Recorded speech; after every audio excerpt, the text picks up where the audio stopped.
අපි දෙන්නගේ වීසා එක ග්‍රාන්ට් වුණා ඕස්ට්‍රේලියාවලට ජූලි 13 වෙනිදා. ඒ කියන්නේ ඇත්තටම ගොඩාක් පොඩි කාලයක් ඇතුළත තමයි ග්‍රාන්ට් උනේ. සාමාන්‍යයෙන් දවස් 20ක් විතර ඇතුළතදී මම ඇප්ලයි කරේ චාල්ස් ස්ටුවර්ට් යුනිවර්සිටි එකට master of agriculture specialised in digital agriculture. ඉතින් මම මගේ ජර්නියක යන්න තෝරගත්තේ ඔස්ට්‍රේලියාවට යන්න තෝරගත්තේ ඉන්ඩිකාරMC.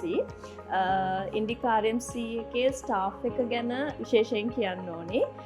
මුල්ල ඉඳලා ප්‍රොසෙස් එකේ මුල්ල ඉඳලම අපිට වීසා එක ග්‍රාන්ට් වෙනකම් පුදුම සපෝට් එකක් දුන්නේ.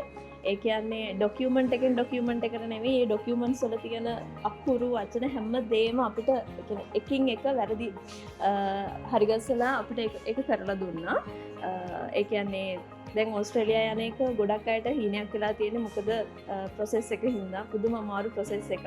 ඉතින් මේක ඉන්ඩිකාරMC ආයතනයේ ස්ටාෆ් එක අපිට ලොකු කැපකිරීමක් කරලා අපේ වීසා එක අරන් දුන්නා. විශේෂයෙන් මතක් කරන්න ඕනේ මිස්ටර් ඉන්දික ලොකු සපෝට් එකක් දුන්නා. ඒ වගේම මගේ ඩොකියුමන්ට් හැන්ඩල් කරේ මතීෂ රෑදවල් බලන්න නැතුව හැමදේම කරලා ලොකු සපෝට් එකක් දීලා අපේ වීසා එක අරන් දුන්නා. ඉතින් කවුරු හරි දැන් ඕස්ට්‍රේලියා යන්න හිතාගෙන ඉන්නවා නම් මම බය නැතුව රෙකමන්ඩ් කරනවා ඉන්ඩිකාරMC ආයතනය. ඉතින් ගොඩක් ස්තුතියි අපේ මේ වැඩේට උදව් කරාට අපේ හීනට යන්න උදව් කරාට.